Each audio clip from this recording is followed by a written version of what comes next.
patient presents with symptoms of prostatitis, 12-hydroxyicosatetraenoic acid, and chemosis. I think it could be a case of renal cell carcinoma. No, it seems more like chronic obstructive pulmonary disease. I'm inclined to diagnose it as Marfan syndrome.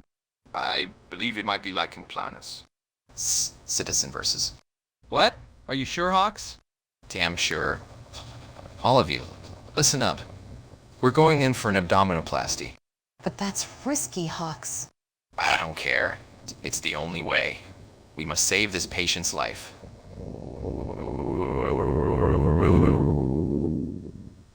Hooray, an irrelevant surgery for situs inversus.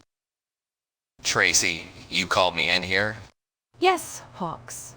I heard you want to perform abdominoplasty on your patient with situs inversus. That's correct. I have had years of experience, Tracy. I know what I'm doing. No, you don't. Is the patient having any complications to begin with for situs inversus? The patient has to sleep on her right side and she chose the wrong side of the bed. I cannot imagine her husband's farts are too pleasant. Oh God, shut up, Hawks.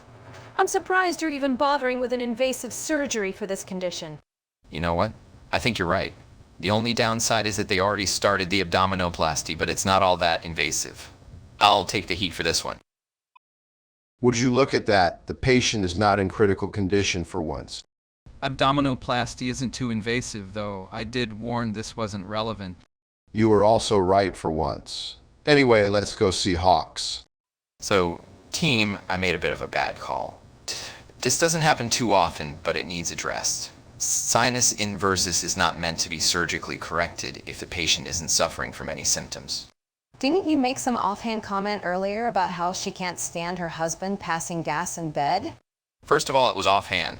2, you would have only heard it if you had your ear up to Tracy's door. Do that again and I'll report you. So now that the patient is doing well, what else should we do with our day? I'm trying to think of something. Do you guys have any ideas? We could review all of our previous cases to see what went wrong with those and how to prevent those from happening again. A clip show. That's stupid. No one would watch that. Even rarer. I'm in agreement with Gary. Come on, don't you guys do fun anymore? You rarely allow it for anyone but yourself. Alright, if you're gonna be a bunch of killjoys, then you can continue looking busy here. I'm wrapping up. We got an easy case today. Hey Hawks, good to see you here so early.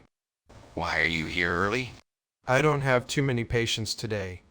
Also, please don't ruin that with a snide comment. No, that one's too easy, Johnson. We solved our case with our patient earlier today, and I'm calling it quits. Unsure what to do now, though. My team seems like they want to continue working, even though we don't have much going on. What if we hung out at your place for a bit? That's all the way on the other side of town, Johnson. I wouldn't want to burden you with a long drive. You expect me to believe you moved out of room 302 already? Why, you think I'm lazy or something? I hear your alarm go off when I come into work early. It's the same song as well. Okay, you got me. Yeah, let's go for that walk. We could both use a change of scenery.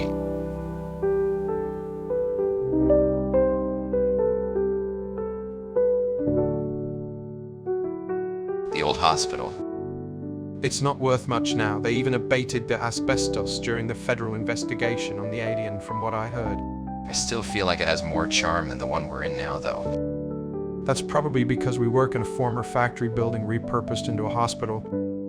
Idiots. Alright, I'm sick of looking at this. What's next? Plenty of interesting architecture here. You've got the college president living in a neighborhood near the football stadium. Beautiful buildings of all eras. Looks cheap. What makes you say that? This college was only founded 50 years ago, and a large benefactor was Dr. Duke. He propped tons of historic-looking buildings up so people would think it was like a real college with history. The end result is that, structurally, most of these buildings aren't going to last long. And with the way prices for higher education are now, it's unlikely anyone can afford to continue propping these up. Like the people we meet at work, they are often a facade just about to crack, hiding their vulnerable selves. Wow, when you say it like that, it sounds like you know a lot about this place. It's where I studied undergrad. I thought you'd remember. I thought we went to an Ivy League school. Well, now that you're saying that. Jesus, it's like the wedding conversation several months ago. What the hell is happening with my memory? Maybe it's the addiction, Hawks. I fear you're going to spiral one of these days if you don't get it in check. It'd be easier to get rid of this addiction if it wasn't for the assholes I work with. You're deflecting again. Yes, they are a problem. Look, I wasn't going to say much, but I don't feel like the investigation they're doing is going to do much in your favor. You signed a contract to work here, and they simply intend not to renew it. The investigation is mainly to determine whether they decide to report you to the medical board over your license, rather than your employment. You could resign, but you'd owe them a substantial amount. They terminate you, and they could be held liable. Your contract was drafted by some criminal justice interns the hospital thought were a good idea to hire. That does explain quite a bit, but I also doubt you on it. They're just going after me because they won't fix the real problems with my doctors. I can't fire anyone for whatever stupid reason anymore. They're sort of like protected witnesses. 3 of your doctors signed the complaint but kept themselves anonymous. It's all very convoluted and yet somehow convenient purely to them. Look, I'm not finished with my work here. They will get better, I promise that. I hope you get better.